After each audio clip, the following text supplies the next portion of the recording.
जब से बीजेपी ने हेमा मालिनी को मथुरा लोकसभा सीट से टिकट दिया है, तब से बीजेपी के भीतर और बाहर एक नई चर्चा चल पड़ी है।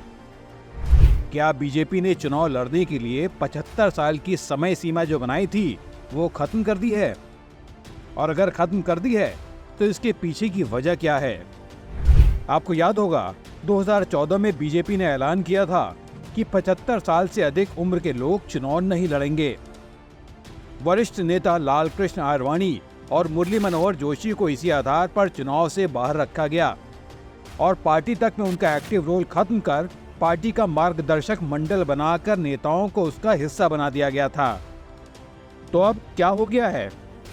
क्या बदल गया है कि 75 साल से अधिक उम्र की हेमा मालिनी को टिकट फिर से दे दिया गया? और आगे बढ़ें इसके पहले जरा ये देखिए कि हमारे रक्षा मंत्री और बीजेपी के वरिष्ठ नेता राजनाथ सिंह दरभंगा में वोटरों से क्या कह रहे हैं। अवसर दीजिए हमारे प्रधानमंत्री को, तीसरा टर्म ही नहीं, संकल्प लीजिए चौथा टर्म भी देंगे। हम गरीबी के संकट को भी दूर करेंगे और बेरोजगारी के संकट को भी दूर करेंगे। ऐसा नहीं है कि राजनाथ सिंह के मुंह से कोई बेकार की बात निकल गई है। हाँ, ये हो सकता है कि ये बात उनके मुंह से गलती से निकल गई हो। हम ऐसा इसलिए कह रहे हैं क्योंकि बीजेपी के तमाम नेता, यहाँ तक कि खुद गृह मंत्री अमित शाह भी ये कह चुके हैं कि विपक्ष के नेताओं को 2029 भी नहीं 2034 के चुनाव की तैयारी करनी चाहिए। तो कहीं ना कहीं जो बात राजनाथ सिंह ने कही है कि 2029 में प्रधानमंत्री नरेंद्र मोदी अपने चौथे टर्म के लिए चुनाव लड़ेंगे, उस बात में सच्चाई हो सकती है, यानी चौथी बार मोदी सरकार। अगर आपको मेरी बात पर भरोसा नहीं हो रहा है तो जरा देखिए कि प्रधानमंत्री नरेंद्र मोदी इन दिनों किस तरीके से चुनाव प्रचार कर रहे हैं। पिछले 3 महीनों में प्रधानमंत्री नरेंद्र मोदी तमिलनाडु में 4 बार जा चुके हैं। आपको याद दिला दें कि तमिलनाडु वो राज्य है जहां पर पिछले 50 सालों से अधिक, यानी 1969 के बाद से कभी भी कोई गैर द्रविड़ पार्टी सरकार नहीं बना पाई है। मतलब कभी भी डीएमके या एआईएडीएमके के अलावा किसी पार्टी की सरकार नहीं बनी है। सबसे ज्यादा सांसद भी वहां से इन्हीं दोनों पार्टियों से आते हैं। राज्य में कुल 39 यानी 39 लोकसभा सीटें हैं और कभी भी इन दोनों के अलावा किसी तीसरी पार्टी को इनसे ज्यादा सीटें राज्य से नहीं मिली हैं। बीजेपी का तो खैर कभी वहां खाता ही नहीं खुला है। ऐसे में प्रधानमंत्री का बार बार तमिलनाडु जाना और राज्य के नए युवा बीजेपी पार्टी अध्यक्ष के अन्नामलाई के साथ घूमना यही बताता है कि इस बार बीजेपी को वहां अपना वोट शेयर बढ़ने की उम्मीद है। कुछ राजनीतिक पर्यवेक्षकों का कहना है कि पार्टी का वोट शेयर डबल डिजिट में जा सकता है, मतलब 10% से अधिक हो सकता है, जिसका मतलब यह है कि पार्टी को भले ही सीट ना मिले लेकिन सपोर्ट बहुत ज्यादा मिल सकता है। और सब मानते हैं कि अगर ऐसा हुआ तो अगले चुनाव में यानी 2029 के लोकसभा चुनाव तक बीजेपी वहां सीटें जीत पाएगी। वैसे भी प्रधानमंत्री नरेंद्र मोदी 2029 के लिए चुनाव प्रचार कर रहे हैं। इसी तरीके से दक्षिण के ही एक और राज्य केरल पर नजर डालें। पिछले 2 महीनों में प्रधानमंत्री 3 बार केरल का दौरा कर चुके हैं। केरल में लोकसभा की 20 सीटें हैं। इनमें से एक भी सीट बीजेपी ने कभी नहीं जीती। वास्तव में 1970 के बाद से केरल में सिर्फ 2 ही गठबंधन हैं जिनकी सरकारें एक के बाद एक बनती रहती हैं। एक एलडीएफ है जिसमें लेफ्ट पार्टियां शामिल हैं, सीपीआई और सीपीएम जैसी पार्टियां, और दूसरा गठबंधन है यूडीएफ जिसे कांग्रेस लीड करती है और राज्य की कुछ दूसरी छोटी पार्टियां इसमें शामिल हैं।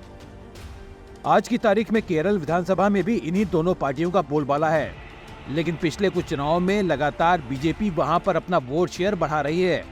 अगर आप देखेंगे तो 2014 में एनडीए को, बीजेपी को केरल में लोकसभा चुनाव में 10% वोट मिले थे,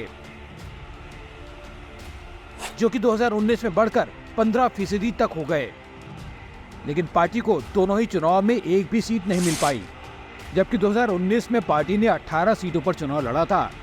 यहाँ के बारे में भी यही कहा जा रहा है कि बीजेपी इस बार नहीं, यानी 2024 नहीं तो 2029 में इस राज्य में सीट लेने की कोशिश करेगी। यानी 2029 को लेकर बीजेपी को यहाँ से भी काफी उम्मीदें हैं। करीब करीब ऐसा ही हाल दक्षिण के 2 और राज्यों आंध्र प्रदेश और तेलंगाना का भी है। आंध्र प्रदेश में बीजेपी ने फिल्म अभिनेता पवन कल्याण की जनसेना पार्टी और चंद्रबाबू नायडू की तेलुगु देशम पार्टी से समझौता किया है। अब सबको पता है कि तेलुगु देशम अपने उतार पर है और आगे जाकर इस पार्टी के वोट बंटने वाले हैं। तो 2029 के चुनाव में तेलुगु देशम के बढ़ते वोटों का फायदा किसे मिलेगा?